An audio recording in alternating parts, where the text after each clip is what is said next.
Hola, ¿qué tal? Bienvenidos y bienvenidas a Sexo Sentido. El día de hoy nos acompaña en la conducción y le vamos a dar la bienvenida a Becky. Hola, Becky.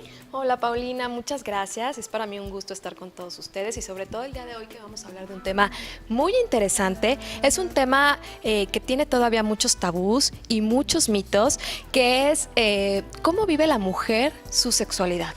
Vamos a hablar hoy de la sexualidad femenina, pero antes tengo con nosotros a Carolina. Ella está con nosotros de invitada especial. Carolina, muchas gracias. Ella es sexóloga y médica.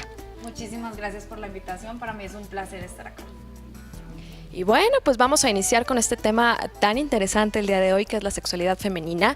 Paulina, platícanos un poquito cómo vive actualmente la mujer mexicana su sexualidad y de qué se diferencia de la del hombre. Fíjate que creo que muchas de las diferencias que tenemos las mujeres y los hombres hoy en día se hacen muy marcadas o más marcadas por cómo nos educan. Todavía nos siguen educando muy distinto a los hombres y a las mujeres en torno a nuestro cuerpo. Entonces, mientras a los hombres les dicen ve y explora, ve y tócate, y no está mal tener parejas, y no está mal experimentar, a las mujeres nos siguen diciendo que tenemos que, bueno, a lo mejor tener una pareja, estar vinculadas afectivamente con alguien. Entonces eso nos sigue pesando mucho.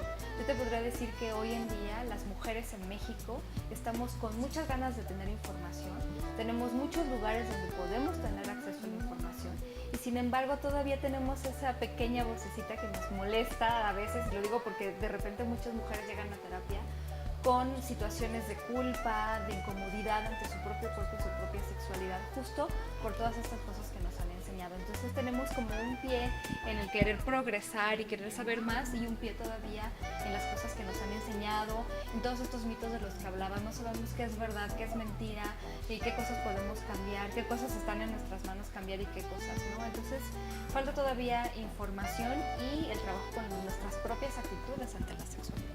Y por eso es que a la mujer le cuesta tanto disfrutar plenamente de su sexualidad, ¿no? Por todos Sí. estos tabús y estos miedos y lo que te dicen desde chiquita, y culturalmente también, Claro, somos una sociedad un poquito conservadora, claro. entonces todavía Sí. están esos miedos, el mito. ¿Por qué muchas mujeres no llegan a un orgasmo? Tiene que ver con todo esto Tiene también. que ver con todo esto, sí, y porque además, bueno, la doctora Caro hizo un estudio justo sobre sondeando un poco qué ha pasado con las mujeres, y algo que nosotros exploramos mucho en una mujer que, por ejemplo, nunca ha tenido un orgasmo es qué tanto conoce su cuerpo, qué tanto se ha tocado y qué tanto se ha autoexplorado, masturbado, autoerotizado, todo esto. Y la verdad es que encontramos que poco, ¿no? O sea, las mujeres no se conocen. Además, lo más importante es un tema muy grande en la sexualidad femenina, que es pues es muy diversa, es la parte de la masturbación. Entonces yo no puedo pretender que mi pareja o la persona con la que yo tenga relaciones sexuales me conozca, sepa que me gusta, si yo no me conozco y si yo no sé que me gusta. Y muchas mujeres todavía no se masturban, no se atreven a hacerlo. Hay a otras que no les gusta, otras que simplemente dicen, no, es que no sabía que yo lo podía hacer, porque está muy ligado a los hombres, como hombres se masturban, mujeres no se pueden masturbar, porque siempre la sexualidad femenina empezó como muy rezagada a darle placer al hombre. Entonces toda esa parte como del machismo, de que tu sexualidad es para la sexualidad del hombre y no para ti. Pero a medida que va avanzado el tiempo, y siquiera, porque si no, ¿qué tal? ¿Dónde estaríamos? La mujer se ha ido empoderando, nos falta muchísimo más. La mujer se ha ido empoderando un poco de su placer, de su sexualidad, de conocerse. Pero en este estudio nos dimos cuenta que fue una encuesta realizada para mujeres de Colombia y mujeres de México. Más o menos el 67%, 6 de cada 10 mujeres refirió que se había masturbado alguna vez en su vida. Pero a la hora de ver la frecuencia de la masturbación, lo han hecho una vez al año, o solo una vez, o una vez al mes, o muchísimo menos. Entonces todavía falta como este empoderamiento. Ya vamos avanzando, Ahí vamos. pero es muy importante que la mujer se conozca, que nosotras nos conozcamos y sepamos cómo funciona nuestro cuerpo, qué nos gusta, qué nos da placer, porque si no, a la hora de tener sexualidad en pareja, eso nos va a dificultar muchísimo. Es muy importante conocer nuestro cuerpo, ¿no, Paulina? ¿Existe una edad propicia para que una mujer empiece a explorarse, empiece a explorar su cuerpo? Mira, yo creo que tiene que ser la edad en la que nos sintamos cómodas. Yo diría que hay como dos tipos de exploración a lo mejor, ¿no? vamos a pensar en la exploración que nos da excitación y que a lo mejor esto que hablábamos de la masturbación y que puede ser, muchas mujeres la inician en la pubertad, pero muchas otras antes. Y también me parece que está la exploración que no necesariamente nos lleva a tener un orgasmo, ¿no? Y a lo mejor si somos mujeres que nunca lo hemos hecho, si nunca nos hemos tocado, deberíamos también empezar por explorarnos, tal vez no con ese fin de tener un orgasmo, pero con el fin de conocernos, porque tiene que ver con nuestra salud. Entonces yo les diría, incluso a los papás y a las mamás que nos ven, dejen también que sus hijas y sus hijos conozcan su cuerpo, porque es una manera de saber en qué momento está saludable y en qué momento hay cambios que tenemos que platicar con ellos mismos, ¿no? Que se tienen que enterar, a lo mejor hay un problema de salud, y entonces tendríamos que saber, por ejemplo, cómo nombrar estos órganos sexuales para dejar estas ambigüedades y estos dobles mensajes que les damos sobre todos los múltiples nombres que tienen solo esa parte del cuerpo, y saber exactamente cómo están nuestros órganos sexuales cuando están saludables, para saber también cuando no lo están. Entonces esa exploración es importante, no está ligada necesariamente a un orgasmo, pero está ligada a nuestra salud. Conocernos un poquito más, yo creo que es importante. Tú, a ver, ¿cómo nos aconsejarías? ¿Cómo debemos explorar nuestro cuerpo? Mira, las mujeres, a diferencia de los hombres que lo tienen todo como muy más a la mano, necesitamos usar, a veces digo, claro, nos podemos ver y bañarnos y todo esto, pero también a veces necesitamos explorar mucho más, y por lo menos en algún momento de su vida tomen un espejo de mano pequeño que pueden ustedes acercar a sus órganos sexuales externos y observarlos. Es una manera también de conocer exactamente cuáles son las diferencias, porque todas las mujeres somos muy diferentes. Si ustedes conocen los esquemas que les han enseñado en la escuela, esos están muy bien, pero en la realidad las mujeres tenemos órganos sexuales muy distintos, ¿no? Es más, hay tantas vulvas como mujeres hay en el mundo, porque hay muchas mujeres que dicen, no, es que mis labios mayores son más chiquitos que mis labios menores, eso es normal. Si son así, cada mujer es diferente y cada vulva es diferente, entonces los órganos sexuales cambian mucho de mujer a mujer, y es súper importante que tú te conozcas los tuyos, que sepas si te gusta, si no te gusta, y pues cómo se llama cada parte y qué es, para que la sepas diferenciar. Entonces eso es súper diferente y súper importante.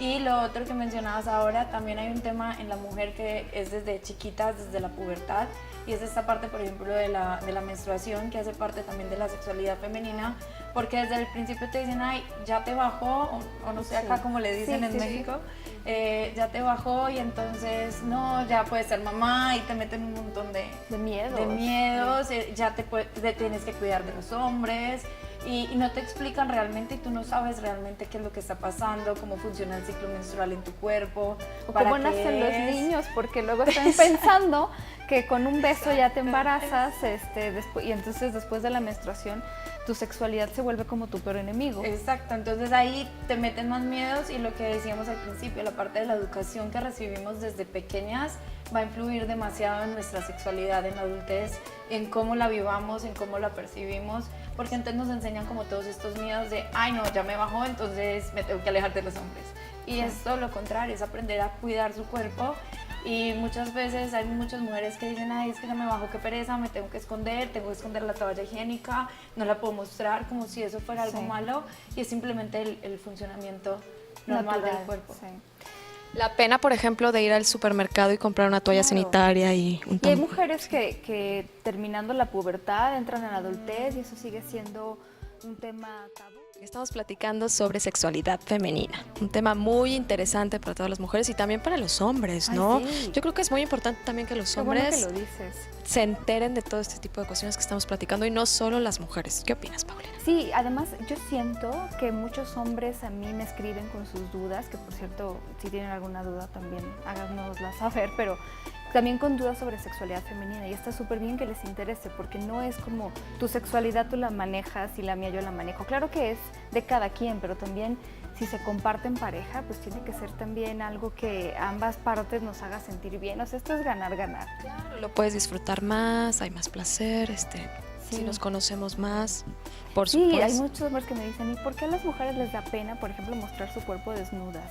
Hay muchos hombres que nunca han visto a su pareja desnuda, y estas mujeres me dicen algo así como, bueno, pero es que yo espero que se meta al baño después de tener relaciones sexuales y entonces ya me puedo parar, y no les gusta su cuerpo, o sea, nunca se han mirado al espejo, cuando se miran se sienten muy mal, y entonces todo esto llega a afectar muchísimo la satisfacción sexual y cómo nos sintamos con nuestro cuerpo. ¿Y qué pasa ahí? ¿Es inseguridad de parte de las mujeres? ¿Qué creo pasa? que ¿Por qué no es- nos gusta nuestro Es cuerpo? inseguridad. Esto es algo que también reportan los hombres, pero mucho más las mujeres. Sí es una inseguridad, pero también tiene que ver con los estándares que nosotros nos ponemos, porque creemos que las personas somos mejores amantes, tal vez, si tenemos un cuerpo más apegado al estereotipo que manejan, que es muy difícil. La verdad es que el porcentaje de población que tiene el cuerpo que podemos considerar perfecto es muy, muy bajo.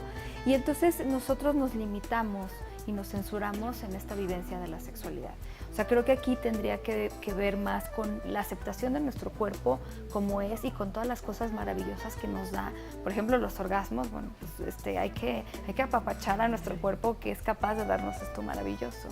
Y además otra cosa con el orgasmo es que las mujeres, a diferencia de los hombres, tenemos la capacidad de ser multiorgásmicas. El 90% de las mujeres son multiorgásmicas, es decir, que tienen más de un orgasmo en una misma respuesta sexual, o sea, en un mismo encuentro sexual. Y en cambio los hombres es al contrario, solo el 10% son multiorgásmicos y el 90% son monorgásmicos. Entonces, muchas mujeres son multiorgásmicas y no lo saben porque nunca se han estimulado o porque tienen un orgasmo y dicen, listo, ya tuve mi orgasmo, fue muy rico, pero no siguen la estimulación y no se conocen, que era lo que decíamos ahora. Entonces sí hay que conocer nuestro cuerpo y también como cuidarlo y agradecerle todo el placer que nos da.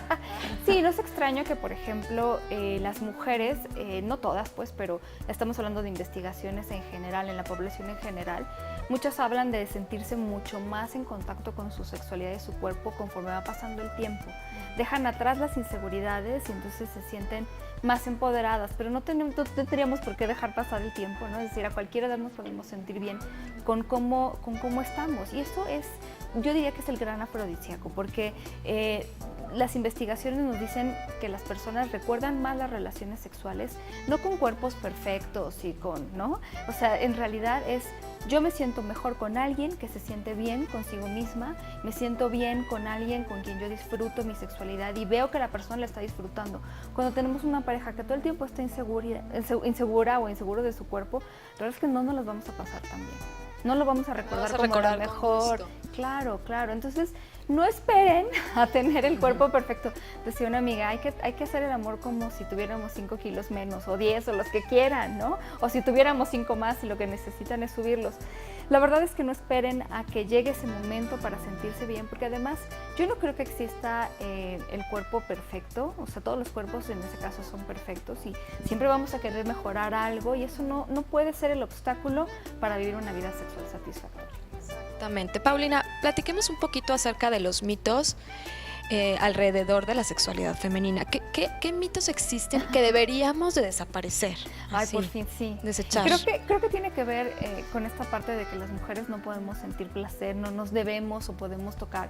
Y esto que decía Caro al principio me parece muy importante. El placer tiene que ser también nuestro. Se comparte en pareja, pero no solamente es para la pareja, porque muchas mujeres no tienen vida sexual, no se exploran cuando no tienen pareja, o cuando tienen pareja dejan de hacerlo. Y entonces pareciera que está vinculado a esto cuando en realidad va mucho más allá, ¿no? Que eso fue lo que nos llamó la atención de la investigación que hicimos el año pasado. Se les preguntó, ¿te masturbas, no te masturbas? Y les preguntamos por qué sí, por qué no. Y nos llamó mucho la atención que las que decían que no se masturbaba era porque tenían pareja. La mayoría decían porque tengo pareja. Y las que sí se masturbaban era porque no tengo pareja. Entonces es como si tener pareja te aboliera tu autoerotismo, tu sexualidad. Entonces eso la verdad no tiene lógica y eso sí sería un mito que es importante tener en cuenta, que porque tengas pareja no te quita el derecho a masturbarte. Claro. Y a mí también me preocupa mucho la cantidad de mujeres que piensan que la vida sexual satisfactoria es solamente un accesorio, algo que si está bien, pero nada más es como un lujo, ¿no? Y yo les quiero decir que la vida sexual en pareja es súper importante y muchas mujeres me preguntan qué tan importante es o no, porque a lo mejor yo no la tengo en mi vida con pareja, pero mi pareja es una buena persona, es un buen amigo, sí, pero la vida sexual es importante si a ti, sobre todo si a ti te está afectando y te importa. No es solamente un lujo, no es algo que hacemos cuando tenemos tiempo libre, no es un hobby, no es un pasatiempo, es algo que tiene que estar presente en toda nuestra vida. Nacemos con sexualidad nos morimos con sexualidad, la ejerzamos o no. Entonces no es solamente un lujo que nos podemos dar, si nos va bien, qué bueno, y si no, no. Es parte importantísima de la comunicación en pareja. Paulina nos iba a platicar Algunas técnicas. ¿no? Ajá. Sí, ahí sí quisiera preguntarle a la doctora Caro, que ella es la que estuvo investigando sobre esto, porque no se investiga tanto, fíjate, este tema. Hay muy pocas investigaciones de masturbación en mujeres. Hay varios tips, aunque cada una es diferente. Hay mujeres que en el estudio decían que les gustaba era solo como con los dedos o con las manos. Otras referían que necesitaban un vibrador o juguete sexual como para que fuera como mayor intenso y porque se cansan. Entonces es otra herramienta que usan. En una nos sorprendió mucho en el estudio porque pusimos la opción de estas duchas que son en forma de teléfono y dijimos, no, casi nadie va a decir que lo usa, y como el 20% decía que también, porque la presión del agua, la ¿no? presión del agua, la forma de que lo puedes agarrar y ponértelo, pues te da como la sensación y te genera el placer. Hay muchas, otras muy poquitas decían que como con objetos, como con mesas o con objetos que fueran como filosos, pero fue la minoría. Entonces hay como muchas opciones, eso sí depende como de los gustos personales de cada mujer. Una recomendación que se puede hacer como para las que por primera vez lo van a hacer es hacerlo con mucha calma y que no sea como tengo que llegar al orgasmo, me tengo que masturbar por el orgasmo. Una técnica que se hace es como ponte un tiempo, o sea, pon una alarma, porque muchas veces es, no, es que llevo haciéndolo un montón, ya me aburrí y no alcancé el orgasmo, entonces no sirvo para masturbarme. Cuando al principio se van poniendo tiempos de 10 minutos, de 20 minutos, disfruta esos 20 minutos sin o con haber llegado al orgasmo. Eso no va a importar y vas a ver que tu ansiedad por llegar pues no te va a perjudicar. Entonces eso es súper importante, es una técnica que puede servir. Y también el ir conociendo de su cuerpo, de qué caricias les gusta, si les gusta tocarse, de conocer sus órganos sexuales para saber dónde les gusta, y muchas no saben ubicar el clítoris. El clítoris creo que es el punto fundamental que todas las mujeres necesitamos, porque el clítoris es el único órgano en el cuerpo que solo tenemos las mujeres, no lo tienen los órganos, que nos da placer. O sea, su única función es darnos placer. Entonces el conocer dónde está, pues sí, eso mucho, también me parece que es un mito terriblemente arraigado, ¿no? El que la sexualidad femenina está más en la vagina, que es la parte de adentro, y no en la parte externa, que es la vulva, donde está el clítoris. O sea, esto es súper importante decirlo, porque entonces mucha gente compra un vibrador o piensa que las mujeres usamos el vibrador siempre como una manera de penetrarnos. Puede ser, pero puede ser que no.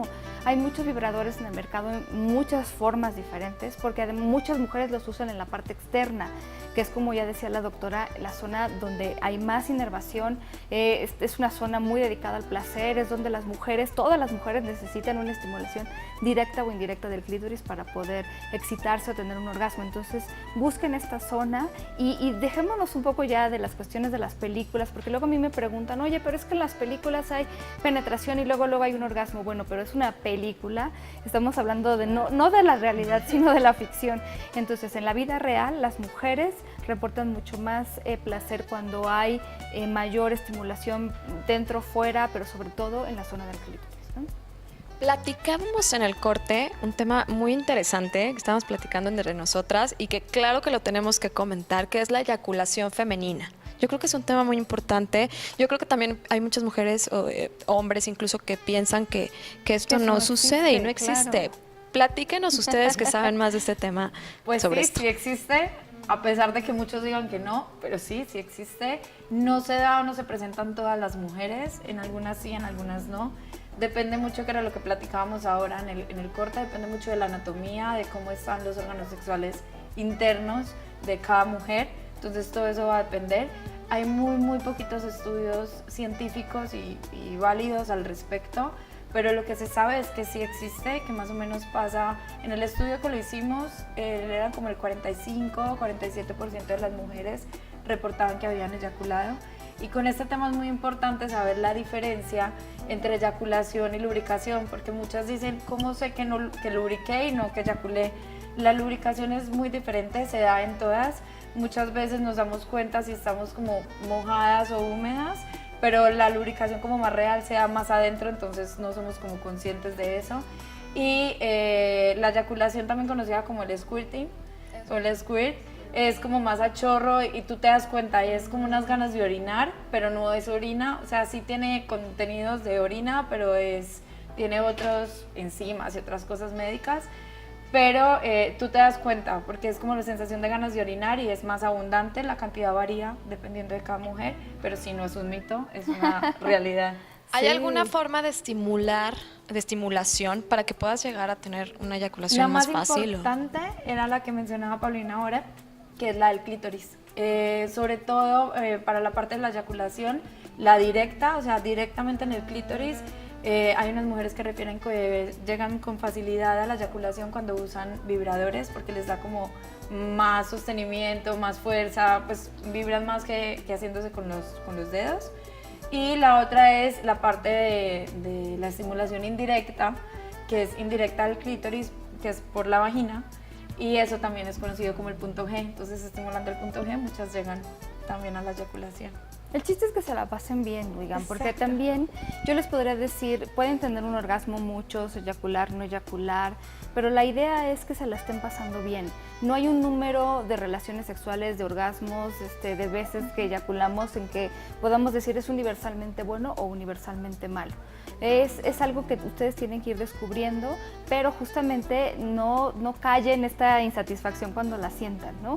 Muchas mujeres a mí me dicen, yo estoy satisfecha con mi vida sexual, pero, y tienen una lista de quejas, y yo sé que eso pasa mucho en México. Entonces me encantaría que pudieran decir, bueno, estoy muy bien, y eso está súper bien, y ahora, ¿qué cosas les gustaría explorar, probar, o que a lo mejor no cambiaran, o que pudieran seguir siendo iguales en pareja o a nivel individual? Esto es súper importante que lo hagan, porque siempre hay cosas a mejorar y siempre hay cosas a descubrir. Yo no estoy diciendo que para tener una vida sexual satisfactoria hay que probarlo todo y hay que hacerlo todo, pero sí por lo menos saber que hemos explorado las cosas que a nosotros nos podrían dejar satisfechas. Y yo les dejaría esa tarea, que pudieran hacer esta lista de cosas y explorar exactamente qué puede estar mejor en su vida sexual. Todas hacer una lista. Claro. Inmediatamente. Muchas gracias, Becky. De nuevo te doy la bienvenida al programa de Sexto Sentido y ahora nos vas a acompañar en la conducción. Yo muy contenta de estar aquí. Gracias. Pues bueno, se nos acabó el tiempo. Esto es Sexo Sentido. Agradecemos también a Paulina, a Caro, que nos estuvieron acompañando y nos estuvieron platicando. Yo creo que el tema da para muchísimo, pero bueno, vamos a tener otros programas en los que vamos a abordar a profundidad todos estos temas que estuvimos platicando el día de hoy. Sexo Sentido, yo soy Becky García y nos vemos a la próxima.